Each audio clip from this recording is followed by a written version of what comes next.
And that's what it was. And after the sparring, we respected each other. Like, it was a different type vibe after we sparred, honestly. Now it was like, oh, damn, bro. Like, damn. Like, we really started to get to know each other, you feel me?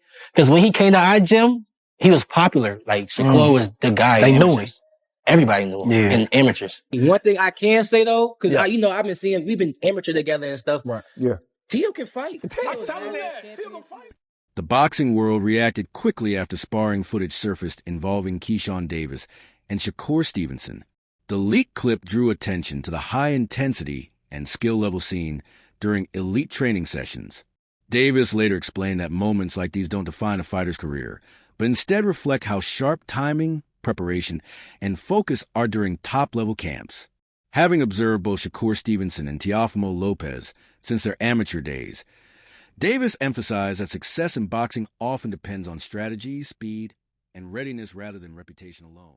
Against Shakur playing out, because you want me to tell you the truth, like, this fight could have been the winner's bracket fight. In other words, they're jumping to it, but at the end of the era, it may have been Teo and Shakur, especially if you would never fight Shakur, right? How do you see this fight playing out?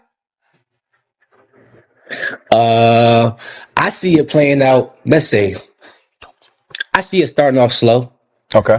And then I see as Shakur wins the first round, as Shakur wins the second round, slowly, I think Teo is going to eventually start picking it up and start imposing his will. Right. And then, it's just going to go from there. That's how I think it's going to go. That's a fair assessment. That's a fair one.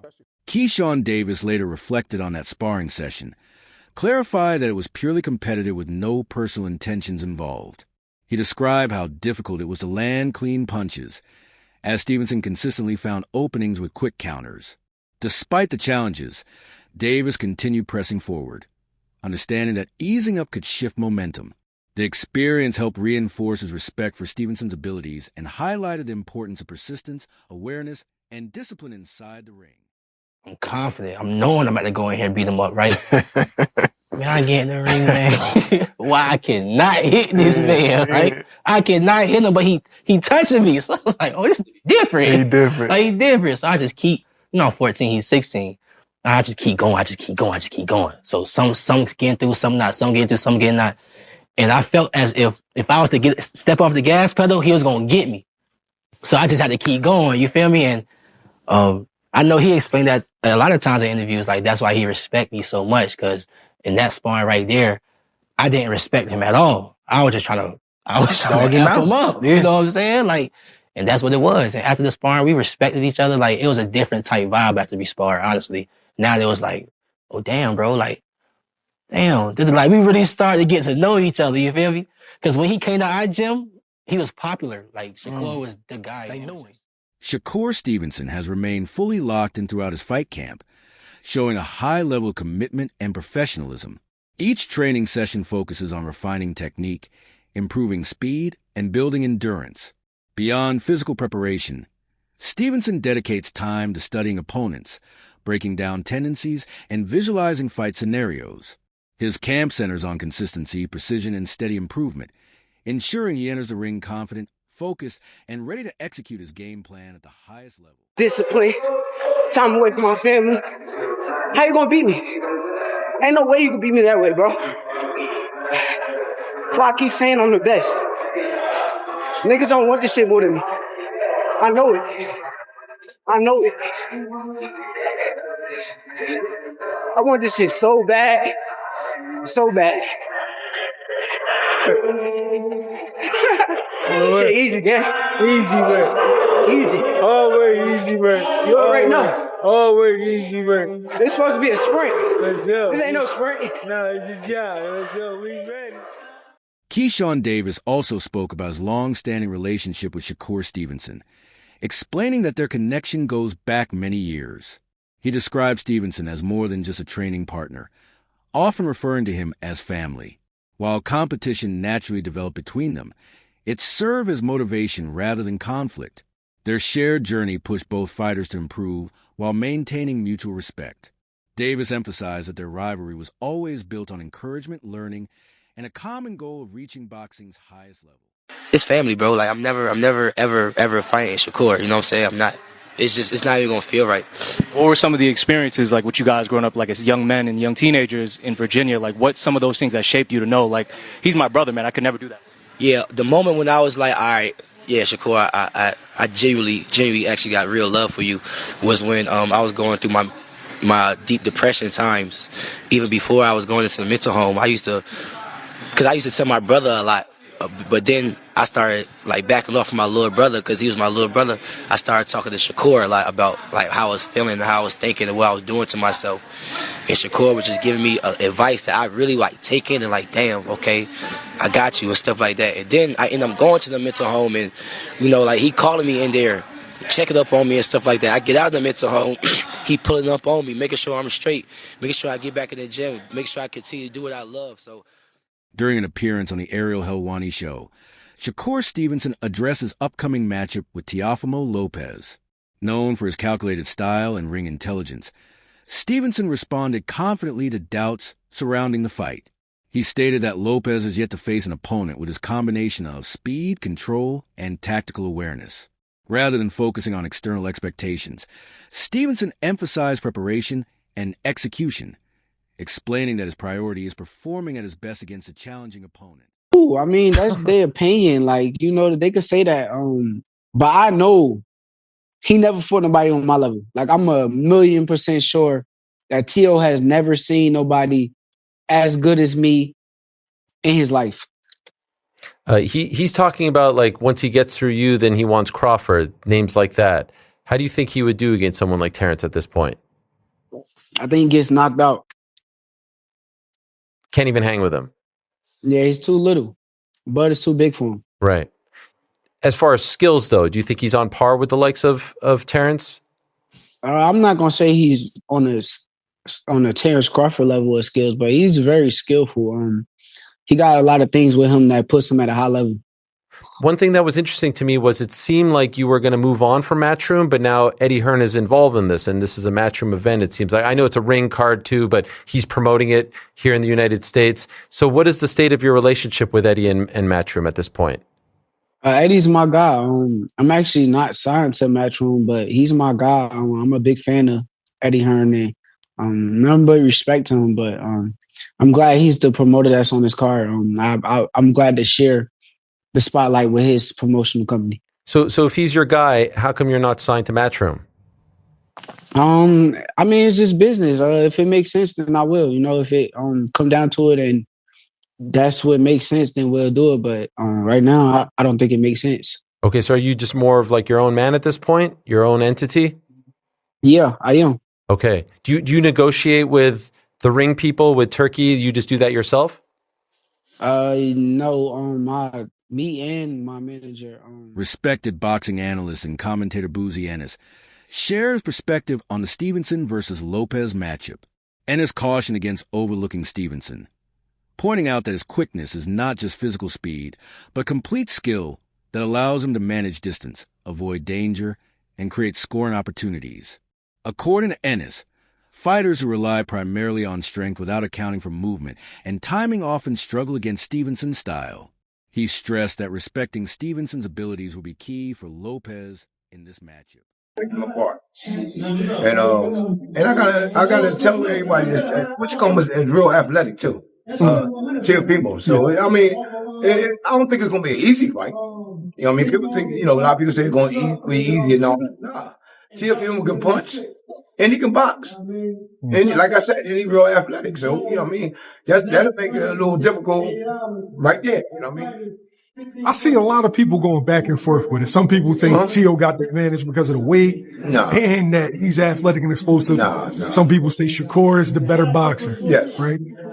How you see that fight ending? Well, they saying, they've got the weight and all that. I see Shakur boxing big guys, light heavyweights and all that stuff. Just like Moose, he box heavyweights and put heavyweights down. You know what I mean? I think that's the right move for him. You know what I mean? Get up, and I think he can really do good at that weight. This isn't a stoppage. I'm looking at a decision. not a stoppage. But then it all according how Till come in. If Till come at him, you know what I mean, he's gonna run into some shots. It might be over. You know what I mean? Now, you always tell me it's the shot that you don't see coming. That's it. That power is speed. Right. So could it be a situation where people underestimate Shakur's punching power? Yeah. I think Shakur can punch. You know what I mean? I think he can punch. It's just, like I said, speed is power. You know, not them guys, muscle bound guys come in and they tell me, oh, he can punch and all that. Like I just got finished saying, like you just got finished saying, matter of fact, the punch that you don't see knocks him out. And they always say, man, I didn't see that punch coming. Veteran boxing journalist Dan Rafael also weighed in on the bout, highlighting the contrasting styles of both fighters. Rafael described the matchup as a meeting between Stevenson's technical approach and Lopez's explosive athleticism. He acknowledged Lopez's ability to change a fight's direction quickly, while praising Stevenson's discipline, defense, and ring awareness. According to Rafael, this contrast in strengths is what makes the fight particularly compelling, as either approach could shape the outcome. Teofimo has been a bona fide world champion in 2 divisions. He was the champion at lightweight. Had most of the belts, defeated Lomachenko. He did suffer the upset loss to Kambosos. There were some physical issues there that we didn't know about going into the fight, not to make excuses for him. But regardless, he came back and even though maybe he didn't shine and scintillate maybe in some of those fights after that, when it came time to step up and take on the champ, which was Josh Taylor, he shined in that fight. So when Teofimo is matched, in a big time opponent, he's delivered, and he's done it, a number of times. And, he looked really good against Taylor. And Shakur, by the way, similar thing. He's been flawless through his career. He may be not the most exciting at times, but Shakur Stevenson gets the job done. He has won titles from featherweight up to lightweight, when his back was against the wall, quote unquote, and everybody had big expectations, and he had a lot of pressure on him not to make it a boring fight and all that kind of business. What did he do in his last fight against William Zepeda? He stood in the pocket and he fought the guy, and he won handily. He shut him out, basically. He won like 10 rounds to 2. I mean, he fought a unification fight against Oscar Valdez, a fighter that, even though he might have been favored, thought maybe Oscar could do some damage because he was a good puncher and had a great amateur background and a great chin and all those types of things. And he went out there and he routed him also. I mean, so, these are 2 of the best young elite fighters in boxing. And their fight has been talked about for a long time. They spent most of their careers together at Top Rank, which is a fight. If you ever ask Bob Arum, he'll tell you that was a fight that Top Rank, down the road had their eye on at some point when they were going to be, closer in weight to each other. Because obviously Teofimo had started off, a little bit heavier than Shakur, but they would eventually catch up to each other. They're both Olympians, by the way. Teofimo he's American, but he fought for his parents' country of Honduras in that same Olympic Games. It was Shakur Stevenson winning a silver medal for the United States. I mean, they have all kinds of accomplishment. I do think they have a healthy respect for each other. They know each other for all the years being at Top Rank events together. They fought on the same undercard twice when the main event was Terrence Crawford, who was obviously very close to Shakur, but Teofimo was on those shows also. So, and they're doing it in the right place. This is not a fight they're taking to a place that doesn't make sense. All respect to the big matches they do in Saudi Arabia, but this is the kind of fight that belonged in America, and it didn't belong in Las Vegas. It belongs in New York City at Madison Square Garden. Teofimo is from Brooklyn. Shakur is from Newark, New Jersey, which is a 5-minute train ride from Midtown Manhattan. I mean, it's got everything you want to see. The Garden hasn't had a lot of big fights in the main arena over the last few years. The last one they had was the third fight between Katie Taylor and Serrano. But before that, it'd been, a couple of years, I think, since they had a main arena fight. So, former world champion and analyst Tim Bradley analyzed the fight from a broader perspective, noting its importance for the future of boxing. Bradley explained that matchups like this reflect a new generation of fighters who balance skill, adaptability, and athleticism. He compared Stevenson's rise to others in his era who prioritized precision and strategic thinking. Bradley emphasized that this fight challenges both men to elevate their performance, with Stevenson's structured approach testing Lopez's ability to adapt under pressure. Yeah, I think Devin Haney setting the trend. Yeah. Yep, he's setting the trend. Now all these young guys starting to test themselves against each other now. That's what we want to see. That's what we want to see. We want to see who the best is, yo. And then the winner of this fight right here needs to fight Devin Haney. Why not? Why not? Keep it going. Keep it going. But anyways, look, this is a message, man. Anybody that's going to be working that card, y'all better make sure y'all do y'all damn homework. I'm talking about any commentators, any host, anybody. Do your damn homework, man, for real. You know what I'm saying? Because this not going to be one of them fights where it's going to be rock'em sock'em, both guys hitting each other and stuff like that. No, it's going to be small, little nuancey type of things that if you don't know what you watching, you can't tell us what the hell is going on. All the fans at home going to be like, what's going on? You know, that they don't have the knowledge that you supposed to have to give us some food for our damn thoughts. So do your damn homework on this, okay? Oh, that go for everybody that's gonna be calling this fight because there's every offense that or every type of any offense that's gonna be landed, it's gonna have to be earned or set up. Both these guys are intelligent, right? Teofimo Lopez, explosive as hell. He's smart as well. Shoot, you got to remember this man was the first man to beat Lomachenko. Yeah, well before Haney. Yeah, So look, check this out. And you already know Shakur Stevenson. You know what he bringing to the ring. Defense first. Yep, defense first. You ain't getting nothing. I'm going to get mine when I get mine and when I want to get mine, but you ain't getting nothing. So look, y'all might perceive this fight as being boring and this and that. This going to be one hell of a technical battle. Another key discussion point centers on Teofimo Lopez's performances against top-level opponents. Analysts have observed that Lopez often delivers his strongest showings when facing elite competition. Against a disciplined fighter like Shakur Stevenson, Lopez is expected to bring his best combination of speed, timing, and focus.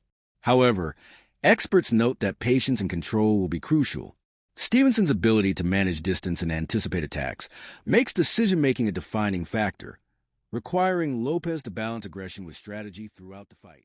Needs opponents like Shakur Stevenson because they are elite fighters. He needs that to bring out the very best in him. I just can't see how it's possible that whilst Teofimo, we've seen a ceiling with him in terms of he's been beaten by certain opponents, we know that he can lose in the ring. But I don't know if that's a genuine ceiling, because I think that his ceiling is actually one of the most changeable in boxing based on who's in front of him. And so actually, I think there's a very, very good chance we're going to see the best possible version of Teofimo Lopez in the ring against Shakur Stevenson. But we should talk about Shakur Stevenson before we get into the nuts and bolts of the fight, what it might look like, and why it is so risky for both men.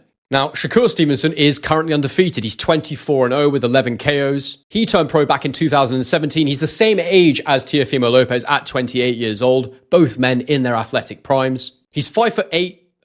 These are on paper heights, so potentially a little bit shorter. He could even be a bit taller than Teofimo. As fight night approaches, all eyes remain on how preparation, discipline, and strategy will shape the outcome inside the ring. One thing is certain. This matchup has all the elements to deliver a defining moment for both fighters and the sport itself.